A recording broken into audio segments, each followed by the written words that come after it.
TT Marques. Bom dia, eu sou a professora TT Marques, sou neuropsicopedagoga e vou bater esse papo gostoso hoje aqui com vocês. Obrigado.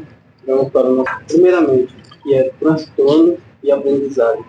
Transtornos de aprendizagem são uma neurodivergência, é uma condição do nosso sistema neurológico no processo de aprendizagem. Os transtornos, eles são biológicos, são situações que acontecem dentro do nosso cérebro, que acontecem na nossa cabeça, que interferem diretamente no processo de aprendizagem. Uma pessoa com transtorno é uma pessoa que precisa de intervenções medicamentosas, às vezes. No transtorno de aprendizagem, a pessoa apresenta algumas comorbidades que atrapalham nesse processo de aprendizagem, tanto no ambiente da sala de aula, quanto em outros espaços de vivência social ou em outros espaços de aprendizagem, digamos assim. Uma pessoa com transtornos de aprendizagem, ela não consegue um avanço dentro dessa aprendizagem só com metodologias diferenciadas ou com intervenções de mecanismos práticos, como, por exemplo,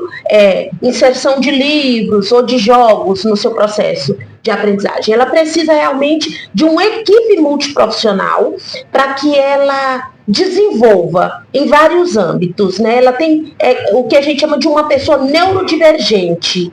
O que é a neurodivergência? É quando o meu cérebro funciona de um jeito diferente do seu. Como se fôssemos, só fazer aqui uma comparação, para que as pessoas que estão nos assistindo entendam melhor, como se fôssemos máquinas de lavar roupa.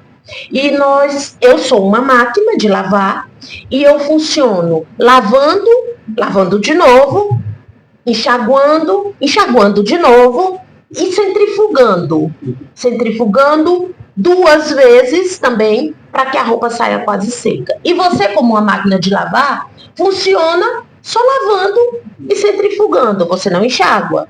E você lava e enxágua, mas não centrifuga. Então, divergência é isso, é quando cada um funciona de uma forma diferente. E o neurodivergente, ele traz alguns comportamentos e aprende de uma forma diferente dos demais, o que requer muita sensibilidade e muito cuidado no que diz respeito aos resultados que a gente quer alcançar quando se trata do processo de aprendizagem.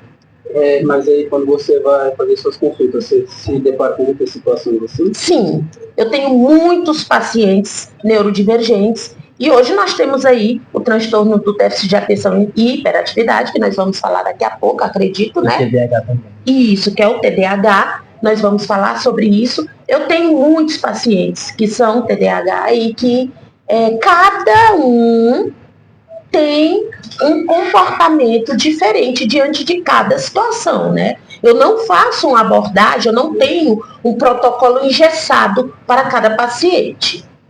Só um minutinho, vou dar o play aqui, eu só vou passar em frente à câmera, resolvendo os BOs do dia a dia. Continue a conversa. E qual a diferença entre dificuldade e transtorno? Pronto. A dificuldade é um processo que, quando a criança tem só uma dificuldade, eu posso fazer uma intervenção buscando metodologias para vencer essas dificuldades. A gente fala que a dificuldade, ela depende, para ela ser sanada, ela depende de fatores externos. Então, eu posso trazer um livro diferente, um jogo pedagógico, um quebra-cabeça, eu posso trazer mecanismos do meu dia a dia enquanto profissional para sanar essa dificuldade. Um transtorno, ele é neurocognitivo, ele acontece dentro da cabeça. É o que nós chamamos de processamento diferente, né? A neurodivergência, como eu já falei. E esse transtorno, ele depende de outras questões. Primeiro, ele pode ser justificado por questões neurobiológicas, né? Que é o funcionamento do meu cérebro. Ele precisa de uma equipe mais preparada, porque um professor que não tem uma especialização dentro da área da psicopedagogia, por exemplo, ele vai ter um pouquinho mais de dificuldade de trabalhar com uma pessoa com transtorno de aprendizagem, né? Uma pessoa com dificuldade, ela exige menos, vamos dizer assim, para que exista essa intervenção. Então, só recapitulando, dificuldade depende de questões externas para a gente sanar, e transtorno, como acontece dentro, é uma questão neurobiológica, é uma questão do processamento do meu cérebro, depende de, às vezes, medicamentos, às vezes, intervenções com profissionais como psicólogo, como fonoaudiólogo, às vezes nós dependemos realmente de outro tipo de abordagem quando se trata de transtorno. É um pouquinho mais complexo, vamos dizer assim. Olha a diretora do podcast passando na frente de novo. Você falou que professores sofrem também com o transtorno, né? Mas você acha que a escolaridade entre si, entre os alunos e professores, afeta muito? Às vezes eu vejo mais como eu vou dizer, uma falta de possibilidade do professor se preparar para esses desafios, né, do dia a dia. A sala de aula é de extrema complexidade hoje, na geração de vocês. Vocês são pessoas que já nascem com um comportamento diferente das crianças da minha época, por exemplo, que hoje tenho quase 50. Então, no meu tempo, nós tínhamos algumas restrições, vamos dizer assim. E hoje não, hoje vocês têm acesso muito rápido a essas tecnologias. Veja bem, na minha época, nem imaginávamos que seria possível um dia conversar para pessoas que estão tão longe de nós, né? Então, nós tínhamos um espaço de crescimento mais restrito. E o professor, hoje, ele não está pronto para essa neurodiversidade. Ele não está pronto para esse universo de tanta complexidade. Por que o professor acaba sendo afetado diretamente com essas questões? Porque o professor ele não foi preparado para receber vocês de forma, vamos dizer assim, no sopapo, né? Essa geração chegou, principalmente essa geração pós-pandêmica, porque após a pandemia, as pessoas elas acabaram sofrendo algumas consequências por conta do isolamento. Patrocina o nosso público. Faça, por favor, o público. Esses são os meninos que estavam colaborando com o filme. Eles podem participar, né, se quiser. Pode fazer perguntas pelos bastidores, podem sim. E entre si, o que é o TDAH para estudantes em crianças e adolescentes?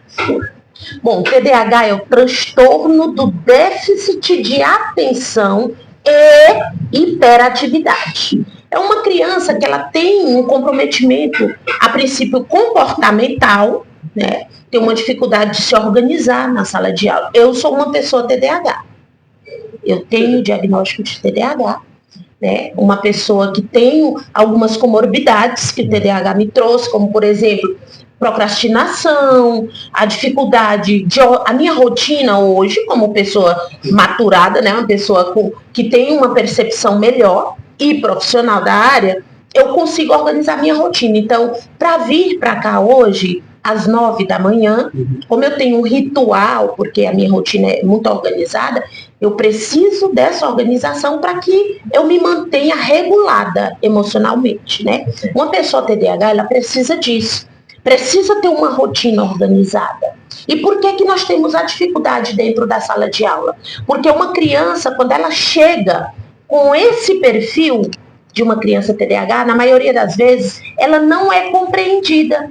Ela é vista como mal educada, indisciplinada, às vezes até usa um termo pejorativo de burra. A criança não aprende, e ela aprende. Só que ela dela. Isso. No tempo dela e de uma forma diferente. Não é nem só a questão do tempo dela, é a forma dela aprender que é diferente. Nós temos as crianças que nós chamamos de sinestésicas, que são as crianças que estão em total movimento e aprendem fazendo, por exemplo.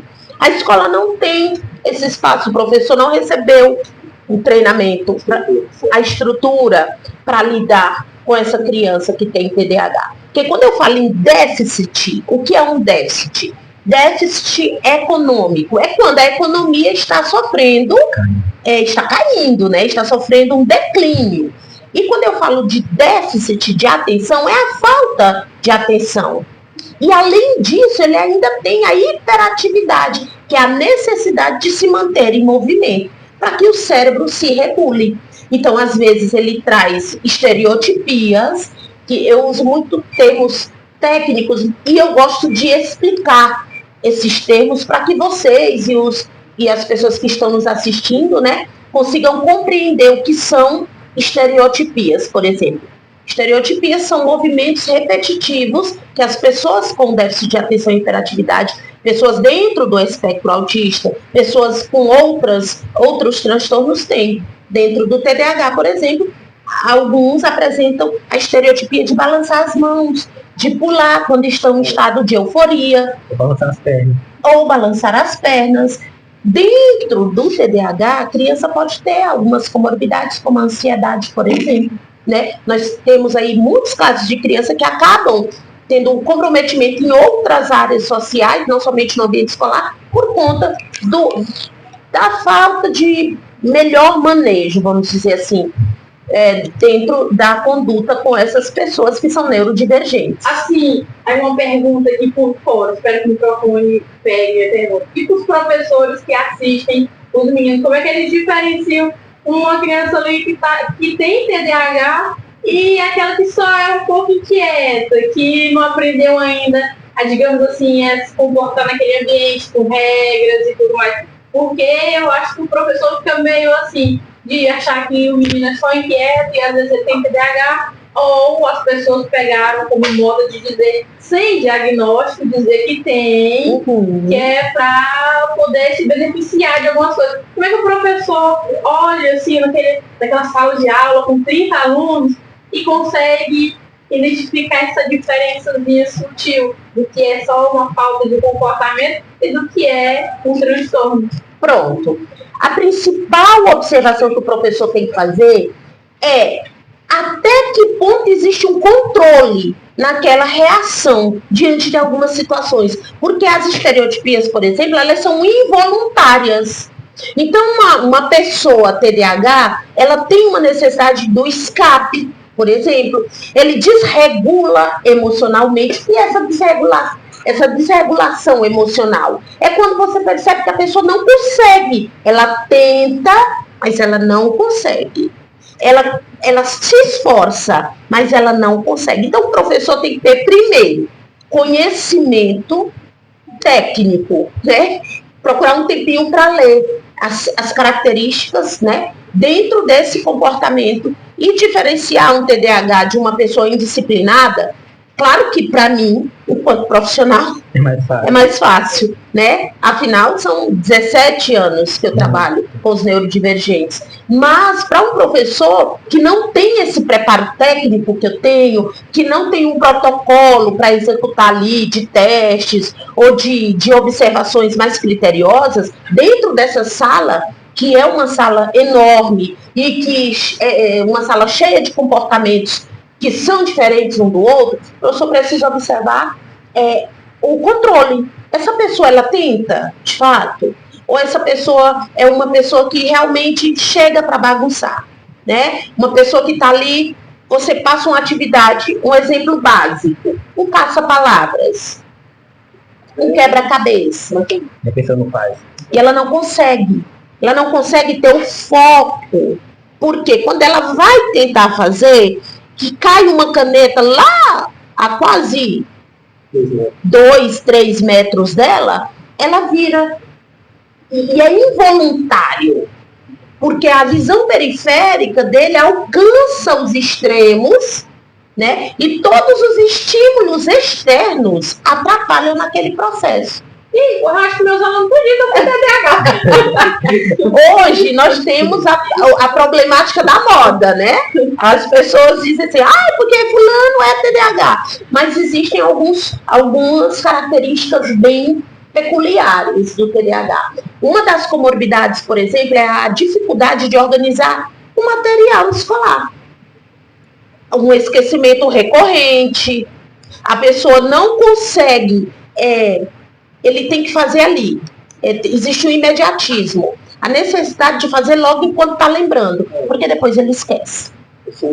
Pois é, por exemplo, eu tenho a minha memória recente totalmente comprometida. O que aconteceu ontem, por exemplo, eu lembro com flashes, mas não lembro detalhado na sequência das 6 da manhã, que é a hora que eu acordo, até às 9, 10, 22 no caso, que é a hora que eu quero descansar. O cérebro do TDAH é um cérebro em pleno funcionamento durante todo o tempo. Professora, mas ele está todo o tempo elétrico, está todo o tempo energizado? Não. Às vezes ele tem episódios de tédio. Uma bateria social descarregou e eu não estou afim de conversar. Às vezes a gente está... Pode perguntar. Uma pergunta. Você acha que essa rotina de alunos integral afeta muito o psicológico? Depende dos estímulos que eles recebem na escola, depende de quais são os recursos que a escola disponibiliza. Eu acho o período integral uma faca de 2 gumes. Também acho. Né? Porque ao tempo que eu quero que o aluno permaneça no ambiente escolar, eu preciso proporcionar a ele momentos onde ele, que são chamados momentos de escape, onde ele vivencie a prática social com displicência, vamos dizer assim, com o total... Como é que ele relaxa, que ele está ali com o colega só conversando, usando ali o celular por alguns minutos. O que nós temos hoje a regra dentro da instituição que não pode fazer uso, né? Dentro da escola integral, eu acho que poderia, de repente, né? Alguém me corrija, até quem vai assistir depois pode comentar lá, que os comentários são abertos, né? E se concordam ou não. Almoço, né? Isso, no horário, eu acho que esses aparelhos poderiam ser identificados em saquinhos, né? Ziploc ali e confiscados na entrada e no período do almoço, aqueles 10 minutinhos que fossem, poderiam ser disponibilizados para interação mesmo. Eu também acho isso. Né? Porque eu acho que seria uma forma de um escape mesmo, o aluno vai ali de repente sair um pouquinho daquele espaço, mas entendendo que 10 minutos, isso é muito importante. Ter rotina é essencial para que haja esse conforto psicológico. Uma pessoa, independente de ela ser neurodivergente ou não, ela precisa de uma rotina organizada. Que a partir esse podcast vai ter 2 horas de duração, que eu falo demais.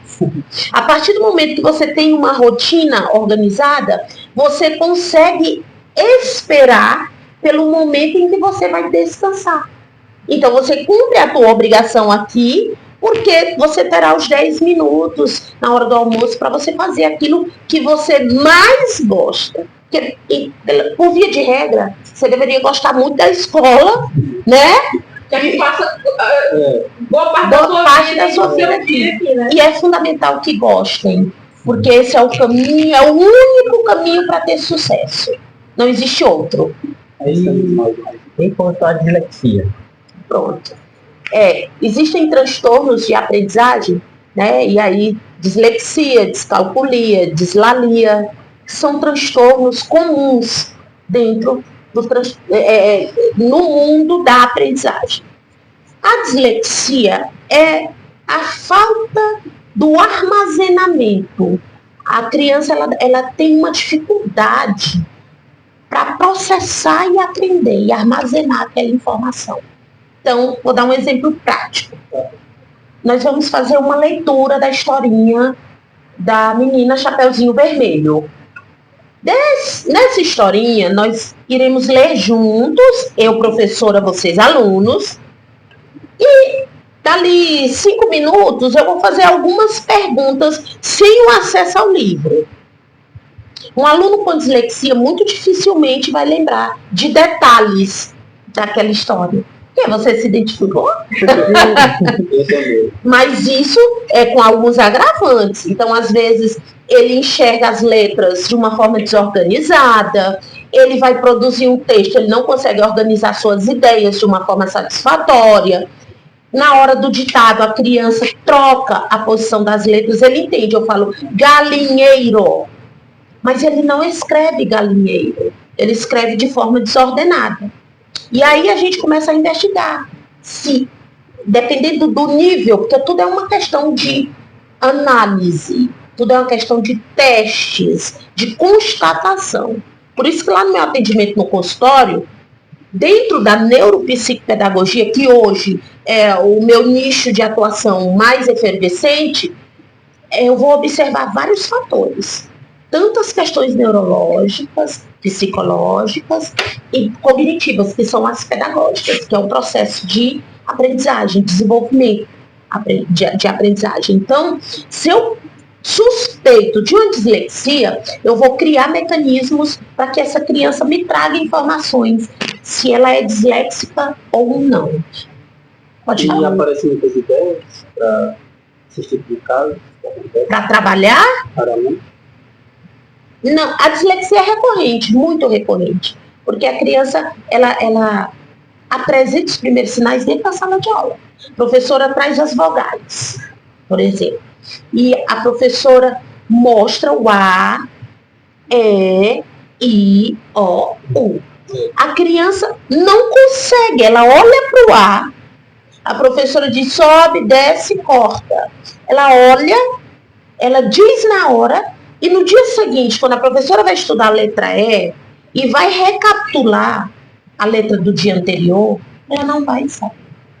Dá trabalho para desenvolver, né? Sim, ela tem um desenvolvimento mais lento, vamos dizer assim. E em que idade geralmente aparecem esses sintomas? Desde muito cedo. Eu tenho no consultório pacientes com 2 anos e meio, por exemplo.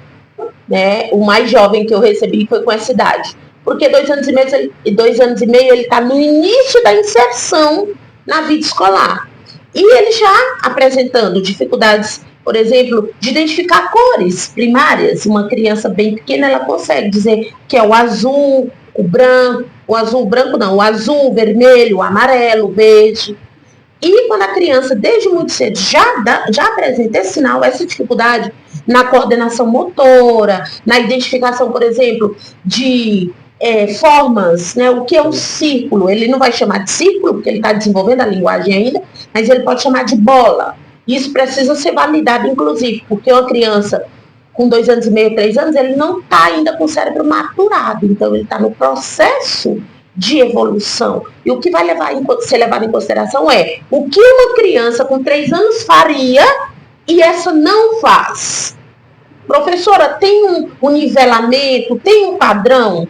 Tem um padrão, mas isso não é uma regra, porque nós somos indivíduos. Eu aprendo de um jeito, você aprende de outro e você também. Cada processo precisa ser individual. Mas qual gênero é mais fácil de ter mais aprendizagem? Masculino ou feminino? Não existe um gênero para ter mais aprendizagem. Mas, por exemplo, o transtorno do espectro autista, que são as pessoas autistas, os TEA, é mais recorrente em meninos. Nós temos menos casos de meninas autistas. É uma proporção que é consideravelmente até alta nos meninos.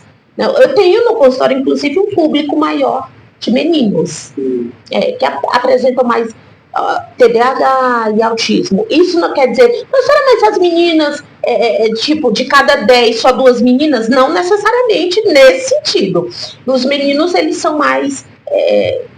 trazem uma complexidade maior, são mais neurodivergentes. Dentro desse âmbito educacional, principalmente, a gente encontra maiores desafios. Prova disso, eu estar aqui numa sala com 4 meninos, né, onde 2 deles, eu não vou dizer o nome, né, meninas, fiquem tranquilos, onde 2 deles, né, fugiram hoje do padrão comportamental. Então, o menino, ele traz consigo a cultura de que ele precisa infringir as regras para ser aceito. Isso é até uma questão cultural de autoafirmação. Até você aceita no grupinho que ele está inserido. Isso. Eu não posso ser o esquisitão, eu tenho que ser o diferentão, né? Então o menino traz toda essa complexidade comportamental. E como é feito o diagnóstico? Bom, alguns profissionais precisam se envolver nesse diagnóstico. Vamos lá. Bom, eu falei da dislexia, a descalculia, que eu vou falar só para eu poder ir nesse diagnóstico. A descalculia, que é um transtorno que dentro da matemática, a pessoa não aprende matemática, ela não consegue aprender a tabuada ou aprende o básico para aquele momento e depois ele bloqueia novamente. Não vale usar isso como desculpa, Não vale. Precisa diagnóstico. Com diagnóstico, precisa de análise, né? Avaliação. E a dislalia, que é um transtorno da fala. Já viram pessoas que têm dificuldade de falar algumas palavras, por exemplo? Então, isso pode ser um transtorno e precisa ser avaliado, porque dentro, em questões neurológicas, por exemplo, isso pode ser justificado, né? Um processamento diferente. Existe também um transtorno que hoje está até muito recorrente, que é o TEPAC, o transtorno do processamento auditivo central. É quando a criança escuta, mas não processa da forma que deveria. Então, há um comprometimento na aprendizagem, porque eu estou aqui na sala de aula, minha professora está explicando a matéria, eu estou ouvindo, mas eu não estou absorvendo o que ela está falando. Eu não estou conseguindo processar. Já viram, às vezes, aquela pessoa diz, professora, eu não entendo o que você fala. Eu não consigo aprender a sua aula. E às vezes chega outro professor dizendo da mesma forma, até só fazendo algumas mudanças sutis ali na abordagem, e você consegue absorver. Né? E, assim, no caso, no diagnóstico, a senhora pode passar o resultado? Eu não dou um diagnóstico definitivo. Eu auxilio o neurologista, por exemplo, a chegar naquele diagnóstico. Eu, a psicóloga, a fonoaudióloga, o TO, por exemplo, se for o caso de terapia ocupacional, eu tenho um curso de psicanálise, por exemplo, eu tenho um curso de intervenção ABA, que é a análise do comportamento, né, humano aplicada mais dentro do espectro autista. Eu tenho alguns cursos dentro da saúde mental, mas eu não fecho um diagnóstico. Eu avalio, eu faço intervenções e eu dou um parecer que auxilia no fechamento. Quem dá esse, vamos dizer assim, o veredito final é o neurologista. Então, o que nós, essa equipe multiprofissional faz? Dentro do meu consultório eu te recebo e eu inicio, a primeira sessão é feita uma anamnese, que é uma entrevista, que no meu caso eu não faço sistematizada, porque eu entendo que quando eu chego para você e pergunto seu nome completo, quantos anos você tem? Na sua casa, blá, blá, blá, isso te gera uma pressão, um desconforto, né? E eu preciso que a pessoa esteja muito à vontade para me dar informações que eu preciso para fazer o acompanhamento. Então, eu atendo 10 sessões a princípio, eu faço essa anamnese, eu faço essa escuta ativa. Após essa anamnese com a família, né? Geralmente a mãe, os cuidadores, independente, pode ser vó, tio, quem cuida, quem está ali próximo. Quem faz parte, a gente chama de análise nuclear. Quem faz parte do núcleo de vivência daquela pessoa. Depois dali, eu começo as sessões de observação e intervenção. Eu observo e intervenho, para que eu tenha um resultado. Então, digamos que eu traga aqui, é tudo de forma muito lúdica, é tudo de forma muito tranquila, para que a pessoa se sinta confortável. Se você visitar meu consultório, por exemplo, você vai ver um ambiente bem alegre, com muitos jogos, muito estímulo. Então, eu coloco um quebra-cabeça. Se você for uma pessoa com suspeita de TDAH, eu coloco um quebra-cabeça comum, que é encontrado em qualquer loja. O que é que diferencia? A forma que eu trabalho com aquele quebra-cabeça. Quais são os meus objetivos com aquele jogo? E aí eu coloco e eu percebo que você tem uma dificuldade no encaixe das peças, tem uma dificuldade de encontrar a peça que completa a outra, começa a desregular emocionalmente porque não consegue, aí pede para tomar água, ou fala, tia, eu não consigo não, ou teta, eu não estou conseguindo.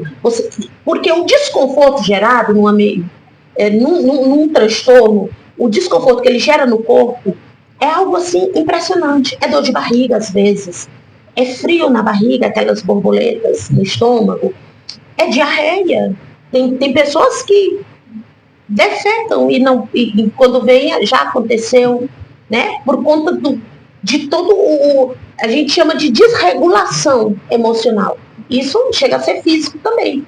Você começa a ter alguns tiques, por exemplo, de estalar o dedo, ou de cruzar os dedos, ou de se morder, ou de comer a carne da gengiva, né? Ou de morder o lábio, acaba até se ferindo às vezes. Roer a unha, né? A pessoa tem ali, começa a se comer, né? Roendo a unha, ou aqui no dedo. Então, são tiques desenvolvidos para dar escape, para regular emocionalmente. Então, no consultório eu faço essa observação, essa intervenção, dou um relatório do que foi observado, do que foi feito ali, e encaminho para o neuro. Se eu perceber a necessidade de outros profissionais, se a pessoa não estiver passando ainda, eu posso até sugerir ali no relatório. Eu estou começando, desculpe que eu estou começando a achar que eu preciso me consultar. Vamos lá!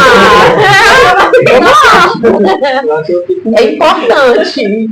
E no meio dessas consultas, vocês ainda acham casos de ansiedade? Muitos.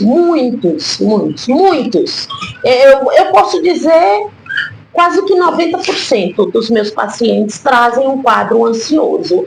Porque, por exemplo, crianças bem pequenas que roem as unhas do pé e da mão, que tem um sono comprometido, pessoas que a mente é barulhenta, que passam a noite acordadas e pela manhã não estão cansadas. Elas continuam proativas. Você é um caso todo. Um pouco. Pessoas que têm aquela coisa de que, meu Deus, quarta-feira eu tenho que falar com a entrevista de emprego. Quarta-feira é minha entrevista de emprego. E aquilo vai gerando em você, estala os dedos, sabe? O nervosismo, o desconforto mesmo. Eu não consigo comer, eu tenho um bolo na garganta, eu não durmo direito, ou eu tenho a necessidade de estar. As telas adoecem muito, porque nós precisamos sair um pouquinho dali. Precisamos, senão o nosso cérebro se mantém em atividade. São estímulos que acabam atrapalhando. Uma pessoa TDAH, por exemplo, viciada em telas, é bem complexo. E nos pacientes, durante as entrevistas, tudo no dia a dia das crianças? Vocês ainda fazem visitas nas casas? Não, casas eu não vou. Eu faço uma visita in loco, no ambiente escolar, para eu perceber quando o comprometimento é cognitivo, quando está tendo um reflexo, um prejuízo na escola, eu faço uma visita na instituição para eu entender que tipo de rotina essa pessoa está tendo, que tipo de relações interpessoais ela está tendo, se ela realmente tem como agravante o ambiente escolar ou a sua família, porque às vezes os pares adoecem, né? Dentro de casa ele já traz uma sobrecarga emocional e isso acaba acarretando no prejuízo na escola. Às vezes o pai, né, os pais, os familiares, porque hoje a família ela tem outra composição, então os familiares trazem às vezes comportamentos que são os causadores ou os maiores comprometedores do processo de desenvolvimento dessa pessoa. Abre um parênteses aí, os dois convidados podem ir para a sala, que faltam 10 minutos por recreio. Então, vocês saírem com o resto. Obrigada, viu, meninos, por terem pela participação. Eu fiquei feliz. Obrigada pela plateia. O que as pessoas podem fazer para ajudar os alunos com esse transtorno? Pronto. Primeiro é ter sensibilidade, né? Observar a recorrência de alguns episódios, observar realmente, a princípio, a questão comportamental desse indivíduo, se ele tem uma relação, se ele tem socialização com os pares, né, com os colegas, que tipo de comportamento essa pessoa está tendo, e encaminhar, ter uma relação estreita com a família, a princípio com a direção da escola. É necessário que haja esse diálogo por exemplo, com a primeira pessoa a ser contatada pelo professor. O professor precisa levar a essa equipe da gestão escolar, que eu coloco a coordenadora como peça-chave, porque a coordenadora é quem orienta o trabalho do professor. Então, a princípio, ela é a primeira pessoa a ser procurada. E aí, a coordenadora, tendo conhecimento, vai chamar a família. Aqui, eu vou falar do nosso município, né, de Elesbão Veloso mesmo. Ainda vejo a escola, como é que eu posso dizer, um pouco receosa em relação a comunicar à família de episódios, porque na escola tem episódios de ansiedade, episódios de crise depressiva, episódios de mutilação, episódios de agressividade, episódios de falta de atenção, baixo rendimento escolar, inúmeras situações dentro do ambiente escolar que traz muita complicação para a vida daquele adolescente, daquele indivíduo, e a escola prefere não se indispor com a família, porque acha que a família não vai receber de uma forma satisfatória aquela indicação. Quando a escola diz, olha, busca ajuda, eu estou percebendo. Imagina, o pai vai dizer, imagina, tá chamando meu filho de doido? Seja ofendido. E isso acaba prejudicando, porque eu tenho muitos adolescentes com questões de sexualidade, de gênero, com questões mesmo de autoestima, com questões de autoconhecimento, por conta dessa defasagem de alinhamento de diálogo da escola com a família. E aí a família acaba ficando omissa, porque isso é omissão. Não é que a família não veja, é que a família prefere ficar omissa.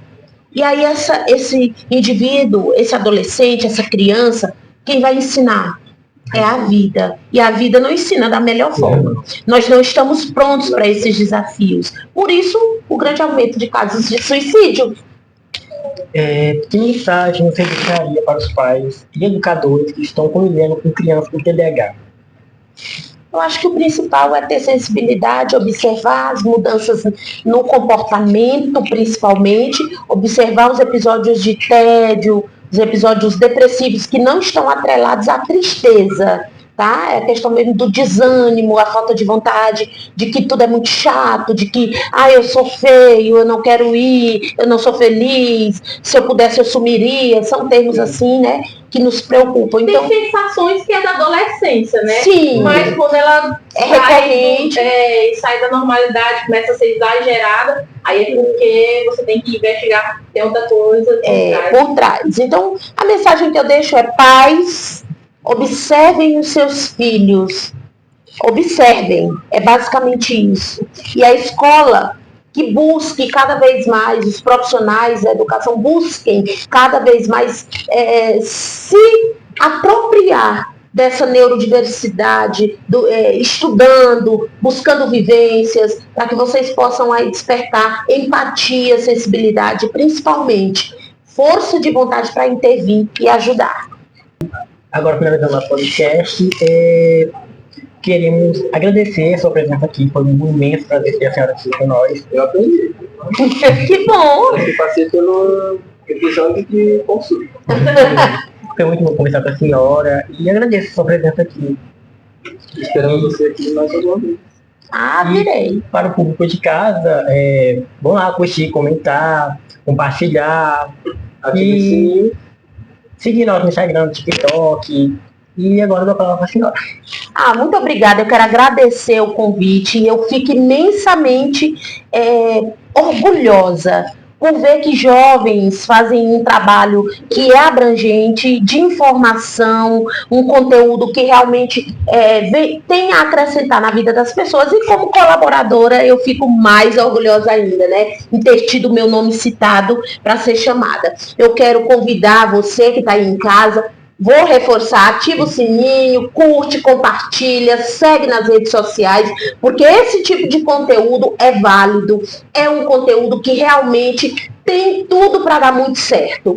Eu sou professora TT Marques, tenho um consultório que é chamado Espaço Neurocriar. Fica ali na 13 de maio, no número 163, ao lado do supermercado econômico e da loja Real Baby, entre os dois, né? Uma escadinha, apartamento 3. Lá você pode conversar, pode sentar, tirar suas dúvidas, vá lá.